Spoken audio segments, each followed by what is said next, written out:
Hello everybody and welcome back to another Genshin Impact video. Today we're going to be doing developers discussion 1-22-2025. Happy New Year, and our first developer discussion ever this year, and God, I hope that within 2025 we actually get artifact loadouts. But jokes aside, yeah, I'm here to read it so you don't have to, so leave a like and subscribe, and we'll dive in just a moment. But of course I want to remind everyone that the special program is also coming out, so we're going to do a reaction to that on this channel here, so again, be sure to stay tuned for that. But anyways, let's actually dive into the features, because there is one very highly anticipated feature of the source. It's not necessarily talked about, but it is there. But there are also a lot of good features in here that I do like. So let's go ahead and start off with the first one, and that is going to be optimizing the character building experience. Now this is an encompassing thing across all boards, and we're going to kind of breeze through the first one quick, but that is going to be the training guide. Again, cool feature if you're really new and you really don't know how to do it. I think HSR handles this a lot better because they actually sync it up with Hoyo Lab. That's just something that Genshin has not been able to achieve. But regardless, hey, it's in the game, it exists, it helps you. What is it? And if you're a player who needs it, there you go, right? So it's just going to be better. Now, this one I am very excited for in particular, because all-around display level up of materials. After setting up your level up plan, in the main methods of obtaining materials needed to achieve your target will be prioritized in the adventurer's handbook with unique markers. So basically what this means is that, hey, do you need the knife from the assassin guy? Well, he's gonna be located here. Hey, do you need the stitching parts? They're over here. You should go this way. Hey, do you need materials for, like, you know, this character, and you need to make sure you have enough? Well, that's pretty easy, my friend. We can just let you have a little check mark. So now at all times, you know when you have this is for this character, that's in your guidebook, and then when you achieve that target, you get a check mark, and that's super useful. Some commonly used interfaces will not display resin counts. You won't need to switch between interfaces to repeatedly check, so this is also super useful. There's some things still in the game that don't tell you, you know, like, hey, you need to spend resin for this on, like, you know, this thing over here, so you can go ahead and grab that. That's also super useful. This is super nice. This is also something that exists in Zenless Zone 0, and it's pretty much flawless, you know, with only like one drawback, but it's not really important right now. But regardless, this is super duper useful, and being able to just see how much materials you need at all times is just wonderful, and I will no longer have to re-tab into my inventory consistently just to figure out how much I need. So this is a really good change. Now let's move on to this one. Material sorting display optimized, easier for understanding. Starting from version 5.4, some interfaces prioritize higher rarity and level materials, making it easier to find necessary drops for more information. Before the optimization, yeah, so this is the thing. First, it always displayed you know, the blue tier artifacts and then the 4-star artifacts, and now it'll actually display the 5-star artifacts around. Because listen, bro, I'm not trying to farm no freaking gambler set, okay? I'm here to farm the 5 stars. Get out of here.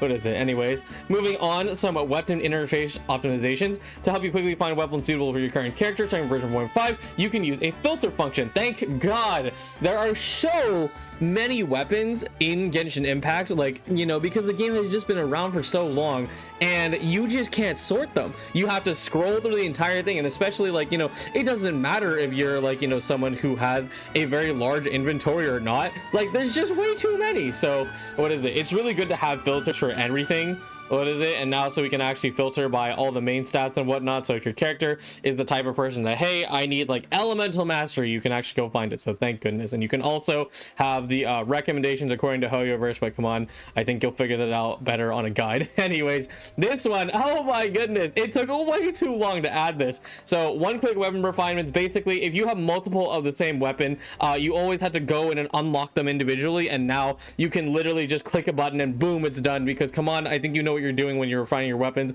If you don't, read the text. Anyways, this has been an HSR since an eon ago, like a year ago, and everyone was so pissed that it was not added to Genshin. And then Zenless Zone 0 came out, and then they forgot. So it really just shows you that, like, how out of sync these devs are sometimes, despite being part of Hoyoverse, because HSR has had this for literally forever, and then ZZ is like, damn, I forgot, and then Genshin's like, what's that? It's really funny. So thank God it's here. You took way too long to add it. Anyway, moving on.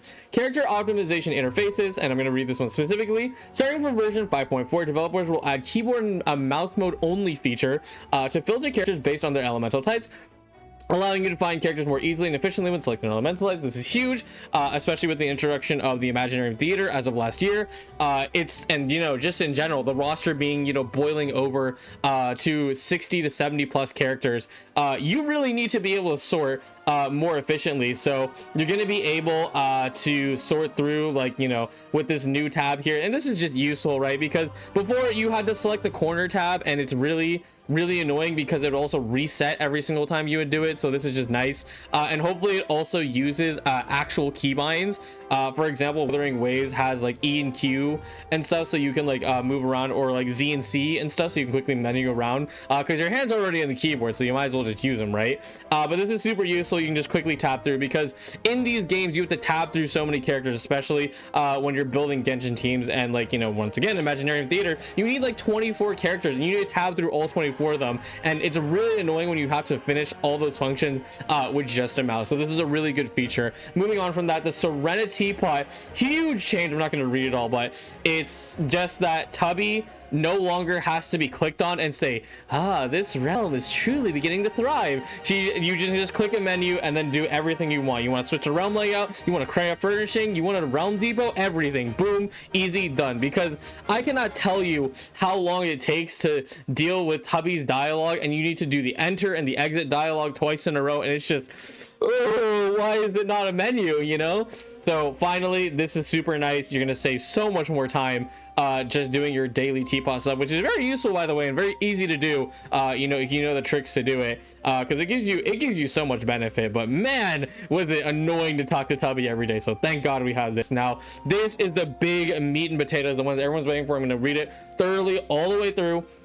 Since the launch of the Sanctifying Elixir, we have closely monitored all feedback about the resource to provide a better level of experience for you. We will optimize the mechanics of Sanctifying Elixir from version 5.5 onwards, starting from version 5.5. When using Sanctifying Elixir to define artifacts, the defined minor affixes will be guaranteed to relieve at least 2 enhancements when the enhanced to level 20, thus improving your character's building efficiency. Requires use of the Sanctifying Elixir after the version 5.5. So yes, this is a very far ahead preview. This is, you know, we are in the 3rd week of Genshin Impact 5.3, so add 3 more weeks and add 6 more weeks, so we are 9 weeks away from this feature existing, period. And this is very important though, because once again, if you read the text, right, so from version 5.5 onwards, when using the Sanctifying Elixir, which again, if you don't know for some reason, is the thing that lets you pick a main stat and 2 substats. But the big problem with that, if I simply go down into the comment section, is that it's a scam. What is it? Not only do getting these pieces can take up to 40, 80, 160, and then what is it? Whatever the math is from there, right? I think 160 plus 40, 200 days to actually get the piece that you want, right? And then you craft it, said piece, and then you don't actually get what you want. Here, for example, this person used 3 Sanctifying Elixirs, and then they rolled attack, crit damage, crit rate, crit damage, and then everything rolled into HP and Elemental Mastery. So what happens with this one here is that the defined artifacts, the minor affixes, aka substats, will be guaranteed to relieve at least 2 enhancements, right? So that's super important, right? So as we do a little bit of math here, right? So artifact incident enhancement at +4, so that's 1. We get it at +8, that's 2, plus what is it after that? +12, that's 3, and then the last one, what is it? It is going to be that's 16, and then yeah, so 5 enhancements. So 2 of them are required now to go into crit rate and crit damage, and that is so big, because this is even a thing that's going on in HSR, because, you know, people give HSR a lot of praise, right? But the thing is that their artifact system not only is worse in terms of how it works, that's why they need to be so adamant in giving you a system that actually lets you guarantee main stats, and now including substats, which the expensivity of the item is just as expensive as Genshin Impact if you're paying for it or not. But regardless, being able to actually guarantee that the substats that you're looking for will at least get some rolls is pretty huge. Of course, you know, we would like to guarantee it all, but hey, that's just artifact luck, and that's how it goes, right? Game needs to run somehow, but this is so big, and hopefully you know, in the way this is implemented, because based on it says, it doesn't say anything about adding the increased cost of Sanctifying Elixir, because let's not joke around here. Sanctifying Elixir, or I should just call it the guaranteed main and substat roller, is still really expensive, because the fact that I have to pay 4 of them to get in to the crown, which is the, or what is it, the goblet I should say, which has, you know, your elemental damage bonuses like pyro, dendro, electro, and then I also need to do that so I can just get 2 subs, and that cost me 4.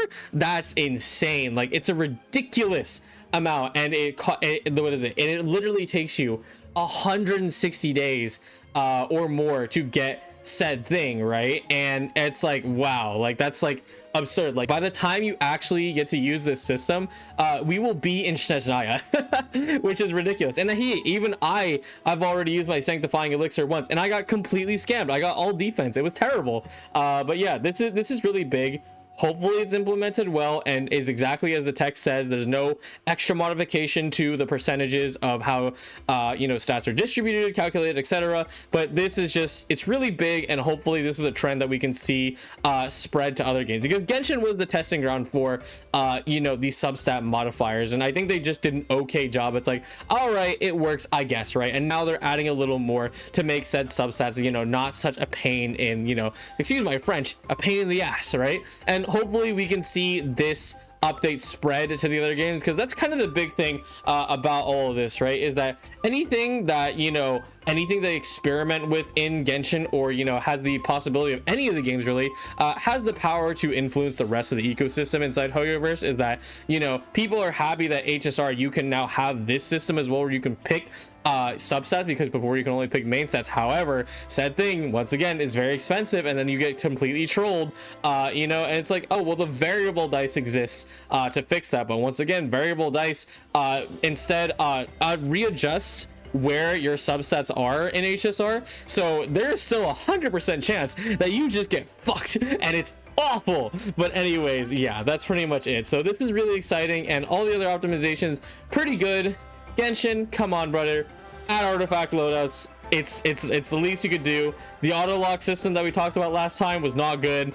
It tends to miss a lot of good artifacts, but hey, something is something, and you know, we're gonna take what we can get with Genshin Impact, because that's what Genshin Impact is. But anyways, thank you all so much for watching. Don't forget to check me out when we're doing the special program on the day that it releases. I'll just be uploading a video of sorts, and you know, that'll be a lot of fun. And stay tuned for all kinds of other content. We are approaching a new story quest in Wuthering Waves, and I'm still working on that really big Chernobyl project, so I hope you all stay tuned for what I have in store. And thank you all so much for watching, and I'll see you all next time.